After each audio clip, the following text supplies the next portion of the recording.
thank you so much, Kathryn and Rob, for joining us today. Today, we're going to be talking all about video marketing and particularly about YouTube. So the reason I brought both of you into the room, Kathryn, first of all, you've got a wealth of experience in B2B marketing, specifically transforming marketing models for businesses. So I'm really interested to find out a bit more about your experience and advice for brands looking at dipping their toe into video. And Rob, as a brilliant creative, we're lucky to have you here at Passion. I know that you have quite a lot of experience practically with YouTube and video. So I think it would be really interesting to hear your thoughts on how businesses can practically maximize that opportunity for their YouTube marketing, or more generally video marketing. So I'll let you guys introduce yourselves in a bit more detail and a bit more of a bio. So Kathryn, do you want to go first? Sure, thanks, Lydia. Yes, I've been in marketing in some way, shape or form for over 2 decades, and have specialised particularly in B2B marketing, and as you said, transforming marketing models, building brands, and that can be anything from a company in the environmental space to, at the moment, I'm working with an organisation that's in the social impact space, and private investment, all the way through to brand new startups and large corporations. So have implemented using video on so many channels, so many times, and delighted to talk about this topic today. Amazing. And Rob, do you want to give it a little intro? Yeah, sure. So I've been doing this now for about 10 years in the kind of content strategy space, and worked on kind of YouTube or video marketing for brands, again, I think every industry going, whether it is on YouTube or it's been on social media. So I like to think I've got a bit of experience in this, not just professionally, but personally too. I've worked on YouTube projects from the ground up. So I kind of know how to get the most out of the platform for sure. Amazing stuff. So I'm going to dive straight into the questions. So first question, it's sort of twofold, this question. The first part is, why is video such an important medium for marketing? And the second part of the question is then, why YouTube? Why is that such a great platform to start with? Great question. I mean, video offers you a visual and immersive experience that can really grab and hold an audience's attention. So it's an excellent medium for storytelling. It allows for human connection in a way that static images or text doesn't quite do. And it can really help build that connection and build that trust with your audience. So video from that perspective, I think, is fantastic. And we all know the saying, a picture is worth 1,000 words. Well, there are wonderful people out there that have calculated, you know, if you base a video on 30 frames a second, that 1 minute of video is worth 1.8 million words. So I think that tells you right there why video is so compelling. Amazing. Yeah, kind of just to echo what Kathryn said, really. I think people will also forget that YouTube in particular is a search platform. I think customers search for reviews, how-to videos, tutorials. Like 66% of consumers have, you know, actively searched for video content just to find out about a new brand. Consumers prefer video to learn about everything from products to services. And you know, you can tell a story about your brand and get across why you matter in a much more emotive way through video. Mm-hmm. Yeah, I couldn't agree more. And of course, it's the second largest search engine after Google, which is immense. And an interesting stat that I pulled up today, I love statistics, is that there is more than 60 billion hours of video views every month on YouTube. So that's a lot of video. Wow, amazing. So the second question I have, we work with quite a few B2B brands ourselves at Passion, and we often hear from them that YouTube may not be the right platform for them. So my question to you guys is YouTube only for creative companies? Ooh, another good question. I mean, what's a creative company? I mean, that's where we start, and I think there's always something, and I've been, I suppose, using this phrase for years. You know, B2B does not mean boring. B2B does need to be creative. Brands need to connect with their audiences in a B2B environment in the same way that they connect on a consumer level. You need to evoke emotion. You need to grab your audience's attention. You need to give them a medium that they're used to watching. And with so many people used to watching video, serving up your content to your audiences in a video format is absolutely imperative today for B2B brands. And that can be everything from trying to build brand awareness to, it's much easier to explain how your product or service works in video for many companies and businesses. So, you know, using video as part of your overall marketing mix. YouTube is, again, it's a search engine. So anyone that's looking for information on your brand, your type of product, your type of service, you know, YouTube is going to serve up that information. So it's fantastic from a search engine standpoint. But B2B brands shouldn't forget that the video that they produce can also be used across their social media platforms. It can be used on their website. It can be used in webinars. It can be used, you know, in so many different ways that they shouldn't just think about it as only, you know, video for YouTube.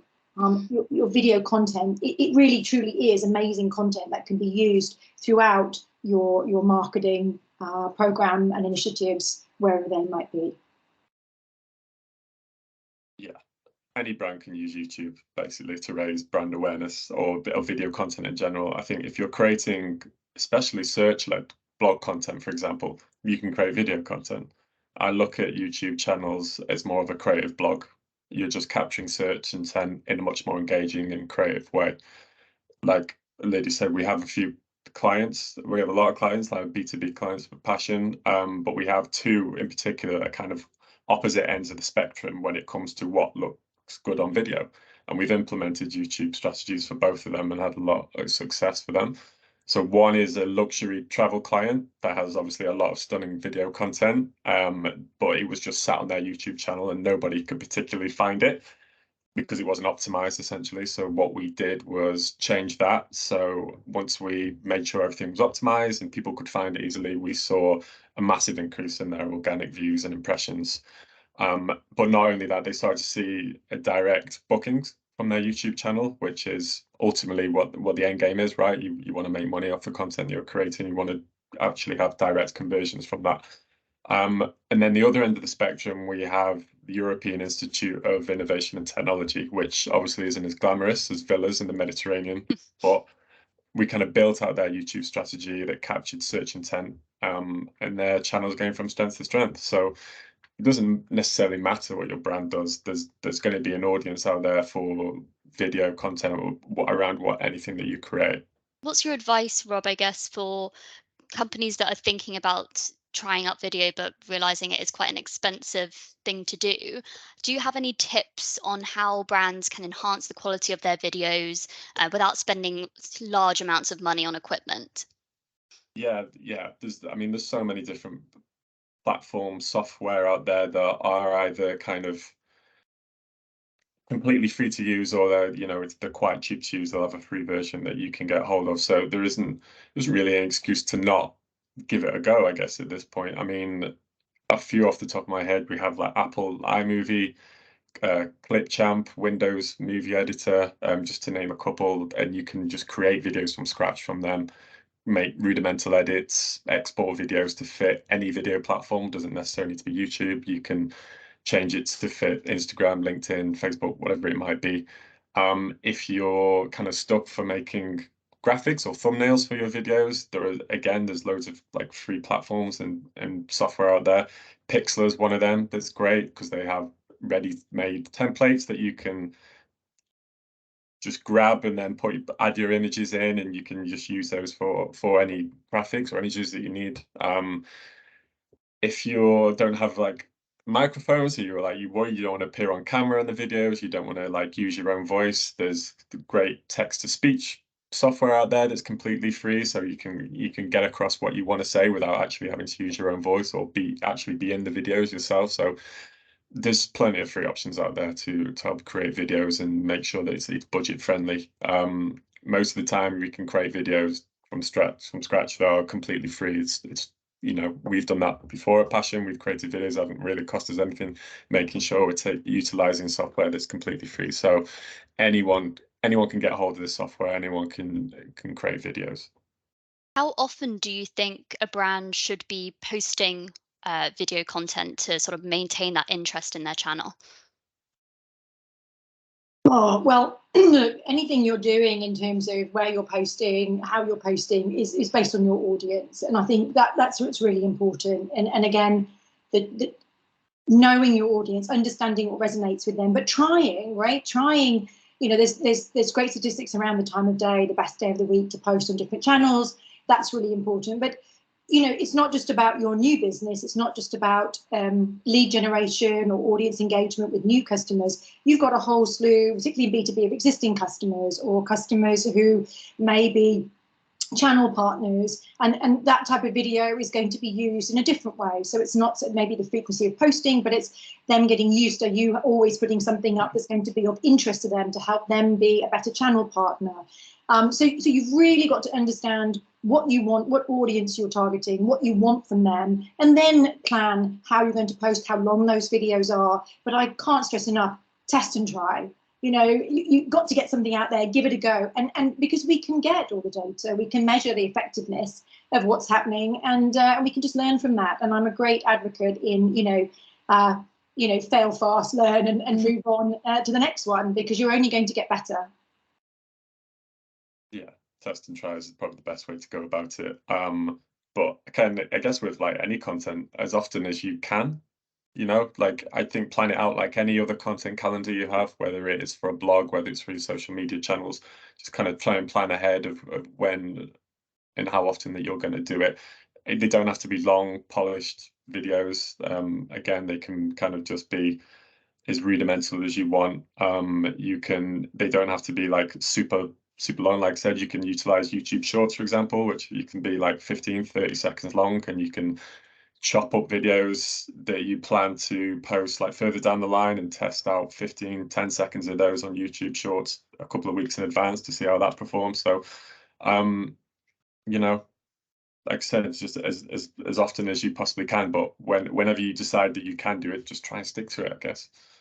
Yeah, Yeah, that's really absolutely. important. Yeah, it's sticking to it. Once you've decided, because your audience that you're building is going to have some expectations. If they know that you are posting videos, you know, once a week, and they expect some new content, hopefully they're going to start looking for that. If your videos are engaging, if they're hitting the mark with the audience. Again, it depends what it is you're trying to get out of your audience. But I always recommend to anyone, any team that I'm working with, is, you know, stick to a schedule that you can commit to. Don't overburden yourself to start with. You can always add more, but it's better to stick with something that you know you can deliver consistently.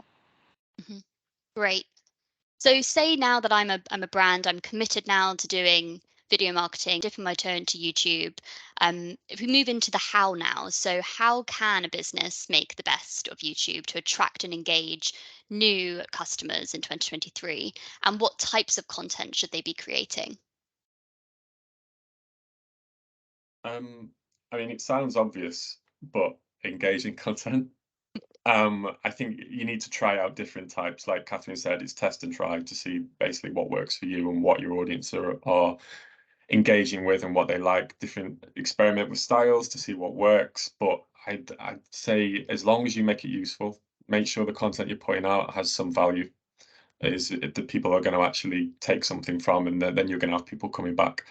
Are you offering any value, or are you answering any questions that your audience is looking for answers for in YouTube or wherever they're getting their video content? Make sure that your videos are optimized as well, like the titles, tags, descriptions. It's no good throwing up a video onto YouTube if the metadata isn't in the, up to where it should be, because then nobody's going to find it. Try and collaborate with people in your space, influencers, other creators, micro influencers. Make sure there are annotations, call to actions in your videos, and make sure the video is promoted across any other channels or platforms that you have. You can like cut up the video and repurpose it for any of your other social channels to make sure that people know that they can get longer form video or other types of video on your YouTube stuff. The YouTube community tab is also great for this, to sort of build out more of a community on YouTube, to kind of build more of an audience on there and help just offer more value from your brand, show them that, you know, you're the answer to their problems.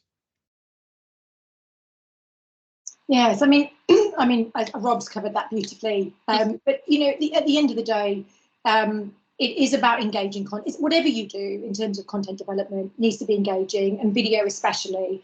And you really need to, again, understand what's important to your audience. What is it that they're trying to do? What do you want them to do? What do they need to know? But you know, you can have so much fun with video, and it can be very entertaining. And as I said in the very beginning, it's the chance to really grab attention and make a connection.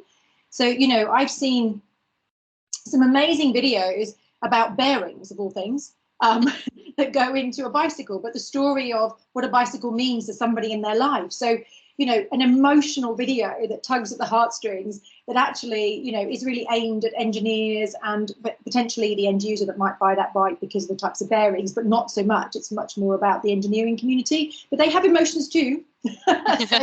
So, you know, again, people are enthusiastic about the products that they build. So if you are making a widget, or you've got a service that sort of is a part of something bigger that's delivered to the end user, it doesn't mean to say that you can't have, you know, content that is emotional, it connects, and it really makes people feel something, because the more that somebody feels about your brand in terms of good emotions, the better chance you're going to have of that audience engaging with you, and then ultimately trusting you and wanting to buy something from you. So important to remember that that's what you're trying to do here, particularly in B2B, and video is a great way to do that. Perfect. So my final question sort of wraps up everything that we've been discussing. What are your top takeaways for video marketing or YouTube in 2023? Have a go. If you're not already doing it, have a go. You've got nothing to lose, and just try and test and see what works. And I think you'll be surprised just what kind of impact it will have, and generating that kind of content, and how useful it will be across many channels that you might be using to engage with your audience. Yeah, just throw yourself into it. Just try it. I think if you're really stuck for ideas and you're like, I wouldn't even know where to start, what video content you've tried to create, I think a good little kind of hack or tip for YouTube is use the YouTube search bar and start typing in things about your industry to see what people are searching for. It will auto complete the sentence, and you'll be able to see exactly what people are searching for around your industry. And you might think, well, I know about that, I can talk about that, I can do this, I can answer that question. And just film yourself talking about it, answering these questions. And you'll, before you know it, you've come up with a few different ideas of video content that you can create, and you'll know what people are looking for. Or look at your competitors, see if are they creating video content, look at their YouTube channels, see what kind of content they're creating. If you can look at that and say, I could do better than that, I could answer that question better, I could offer more value, then do it. I think it just try and create videos and content that's just valuable, and it offers something for people. I've said this a few times, but that's all it is. It's just creating valuable content for people.